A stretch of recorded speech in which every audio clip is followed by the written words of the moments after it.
Who am I? Richard Kazimer, media veteran. Why I got in radio is because I'm good with a knife. Contributor in Perth, Australia. Our friend Richard Kazimer in the United States. How are you guys enjoying the 19th century? Is that working out for you? How can you say, I'm not making fun of you as a race, I'm making fun of you as black performers? I think as a country, Americans are as patriotic as the most rabid UK football hooligan. Who am I? Richard S. Kazimer. I was going to get all dramatic and say, have we assigned him Mission Impossible? Will this challenge prove too great for Richard Kazimer? And then I thought, nah, probably won't. Morning, sir. Good morning. This is our homage to our mutual friend and frequent caller, Tom, who is all-knowing in ways of this subject we're about to talk about. Hopefully he'll call in and correct any mistakes. Well, hopefully we won't make any. It would be great to imagine it would be almost like an examination where somebody would be able to phone up and say, you know something? You've got it right. I will do my best, as always. Well, we do like to live in hope. Now, what we're going to talk about this morning, which is something quite interesting, is that wonderful thing called cost of living. Oh, yes, we're talking about the cost of utilities and groceries and those kind of things.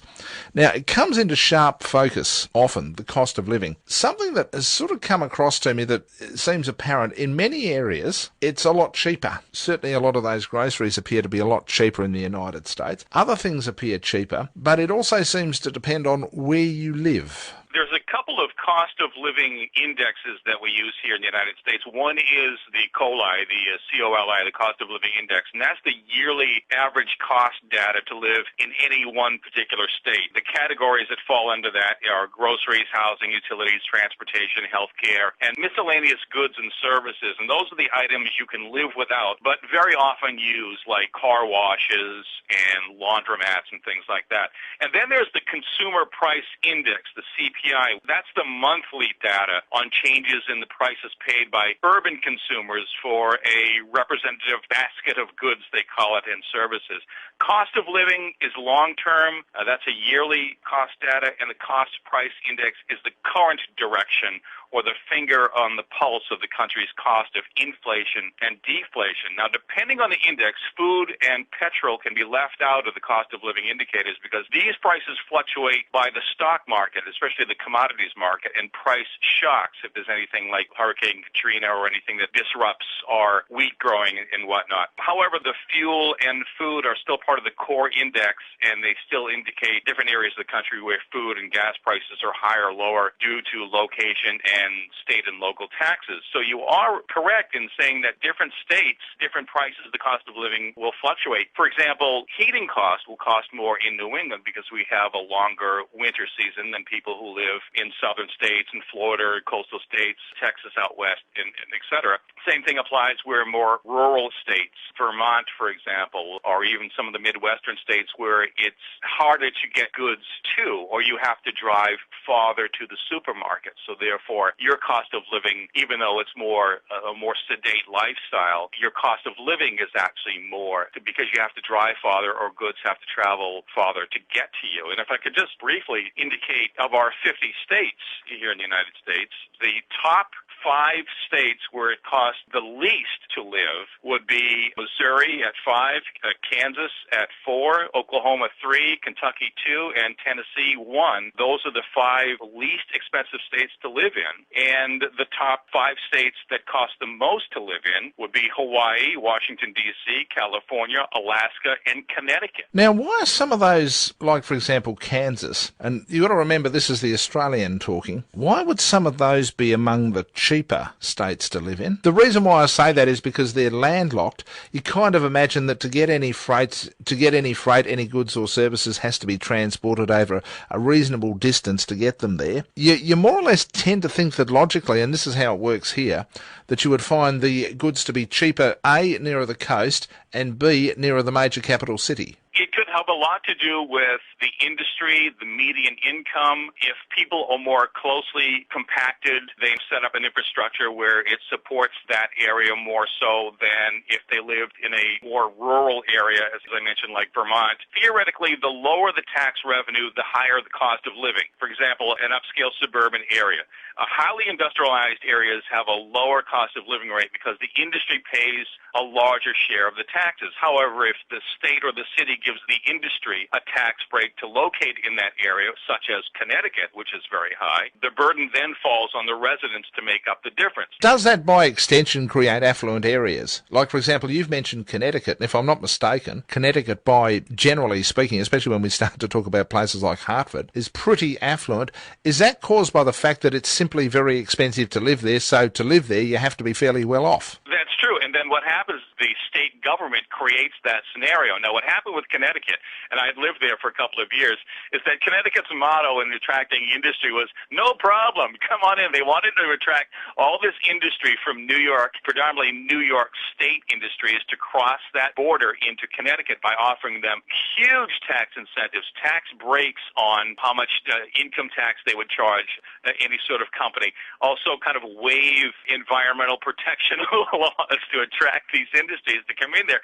So what happens is that you attract all these companies, like Big Penn was one of the big companies, and other industrials, including the insurance industry, which is huge in the city of Hartford. But you attract all of those people in there to get jobs and to increase that tax base, increase the surrounding areas of your workers, so build up your city structure and your town. But then you have to pay for it in the long term by paying for getting the roads and in cleaning up the environment. So there is a give and take in that, but you're absolutely right that you weigh the pros and cons of it, and Connecticut for many years has been on the con side of it, and therefore all the affluent people that live there live in areas that are not industrialized, because there's a place called the Gold Coast, which is very close to New York City. So it's not unusual to have a lot of people living in a particular town in Connecticut that work an hour away in New York City. They just take the train or they drive into New York City. But you're not going to see any industry there, but you will see a lot of industry in the outskirts in Connecticut. Yeah, I was about to say that the way you paint the picture, it sounds to me like those who work in Connecticut could never afford to live there. And that's why you have certain, and this is indicative of any state. Massachusetts is not exempt of that, but you have the haves and the have-nots. You have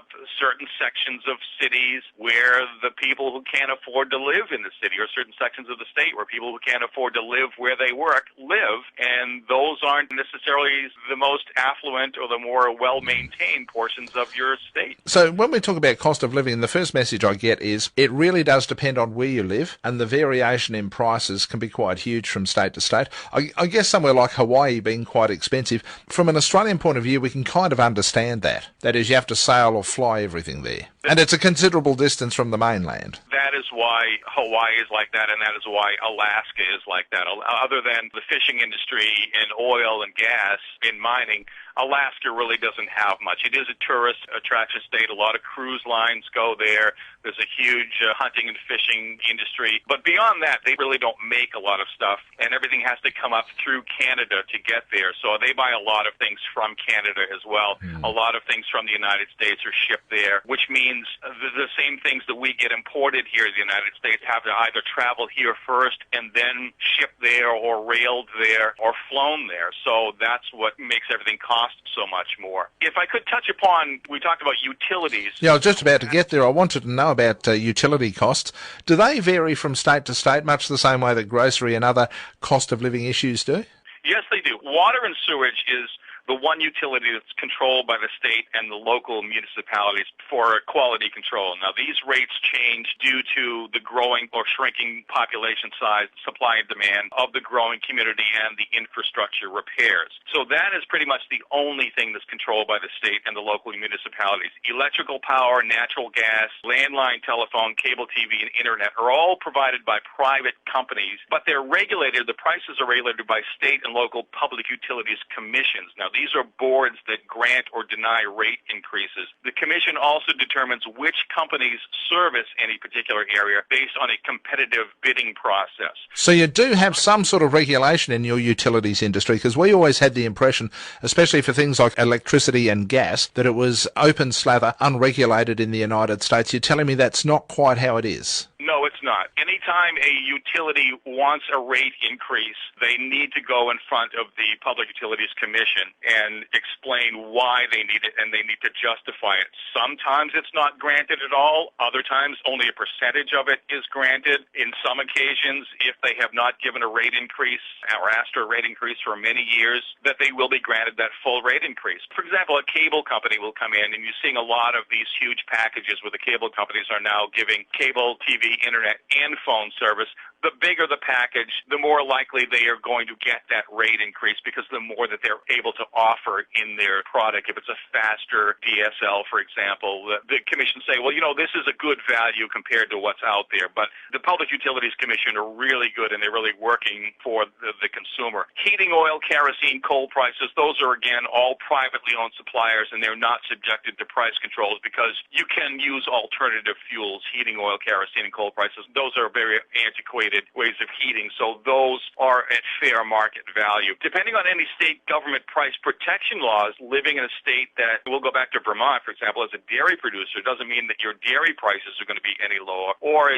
in the case of the wheat belt here, because a lot of these places, the producers will get some sort of price protection from the state so that their prices are always maintained to kind of get an unfair competitive advantage. We see less of that now, but I know that for many years, Vermont, which is a huge dairy producer, it was astronomical prices for milk and cheese and butter, whereas you could just cross the border into New Hampshire and pay, $2 or $3 less for a gallon of milk. So we're seeing less of that now, but it really doesn't mean that if you're living in a place that produces a certain product or consumable, that those prices are going to be less. And a lot of times it's actually going to be more. Yeah, one wonders why. I suppose because the good stuff they sell over the border, I guess. It also fell back on that the dairy producers wanted to be protected, that if cheese that was going to come into Vermont that was made in Wisconsin, for example, even though that the Wisconsin cheese was going to be sold at a less price, the Vermont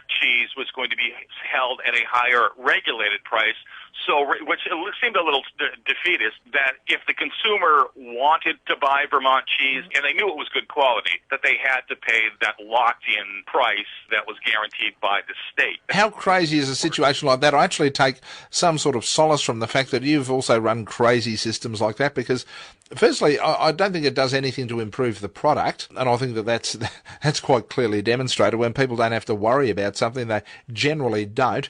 The second thing is, apart from the fact that economically history has shown that protectionism doesn't work, the other crazy thing about that is, I don't know about you, but you kind of think that if you live in a state, I sort of have the same sort of feeling about gas and that sort of stuff in West Australia. You kind of think that if you live in a state that produces the stuff, one of the benefits you should get is you get it on the cheap. You know what I mean? Like, if you work for Woolies, you get a discount on your groceries because you happen to be an employee of Woolies. Well, I kind of sort of think the same principle should apply to a state that produces something. When you buy what it produces yourself, you should at least get a discount on it, Richard. However, just because your state produces something, I'm going to use wheat, for example, that Russia just had a terrible wheat crop, and our wheat growers are now going to ship that wheat over to Russia because they can get a higher price on it. So they can get 3 times the price, or perhaps even 10 times the price, because Russia's wheat crop was totally wiped out. And Russia also supplies wheat to African countries and Middle Eastern countries as well. So our wheat growers are going to get a higher percentage on their wheat crop by selling it to Russia. Good for them. However, that means that our bread, our cereal, anything that uses wheat is now going to go up. So we're actually going to be paying more for our own products for wheat that's grown here in the United States because our wheat growers are now selling it to a desperate nation of Russia, who themselves are forced to pay a premium for it. Good old-fashioned law of supply and demand.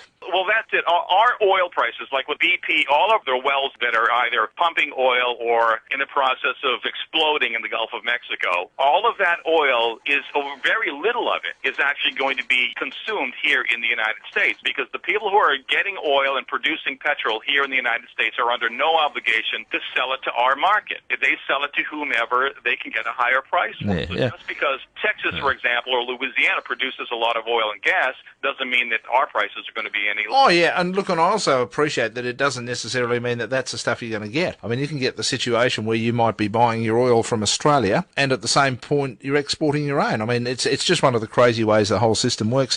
While we're talking about utilities, overall, what's the average cost of the utilities that people might need in the average state in the United States, such as power, water, gas, that kind of thing, telephone services?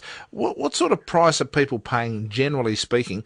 And how do you think, and I accept that you may not have some hard and fast data on this, but how do you think you compare with the costs in the rest of the world? I was afraid you were going to ask, and I was trying to think. Well, okay, let's have a look at where you are. I know your location yourself. Let's have a look at where you are. I'm trying to think of how much we pay per month for electric. It's about $200, something like that. I should have realised I wasn't talking to the guy who pays the bills. No, I'm talking to the expert here. My wife is over my shoulder. So, it's about average. It's funny because the cost of living the next state over, for example, New Hampshire or even Connecticut or Rhode Island, it depends on the contract that's actually given to the supplier. I may sound like I'm being vague and ambiguous here, but it all depends on the bidding process. And you're right, it all depends on the supply and demand. It all depends on what the contracts have been granted to allow these utility suppliers to come in. If you don't like how much you pay where you live, then there are certain ways you can get around it. Depending on your income, you can get it supplemented by state. I know that a lot of low-income people get the prices supplemented. Everybody pays the same amount, but if you can't afford it, there are social services that can supplement your income. But I think on average, Massachusetts is doing fairly well considering the state of the economy, how many people live here. I'm just looking at one of my bills here. Now, this is for electric. This is for a month. It's under $50. It's under 50. It's under $50 for a month's worth of electrical power. And it's summer where you are. Do you have an air conditioner? Yes, I do. I have a central air conditioner that I've used only 4 times, as hot as it's been this summer. Is that because you're too tight-fisted to run it, or because it doesn't really get hot enough for you to run it? I'm the cheapest Yankee you will ever want. Fair enough. We also use gas heat, and we have a gas hot water heater. That is always going down in the summertime. There are ways of cutting corners. You insulate your home to save money, but I think Massachusetts does fairly well. Mate, I've just got about 4 phone calls here with people who are saying, listen, even taking into account the currency conversion, pardon me, they will happily swap their power bills with you. Would you like to swap? You know what? I would rather be in Perth, to be honest with you. Good on you, Richard. Hey, listen, thanks very much for talking to us. By the way, if you'd like to be Richard's friend on Facebook, you need to look for Richard S. Kazimer. Richard S. Kazimer. Kazimer, by the way, is spelt Kazimer, or for the benefit of our American friends, Kazimer. My friend, we shall chat next week. Thank you. All right, brother. Stay frugal.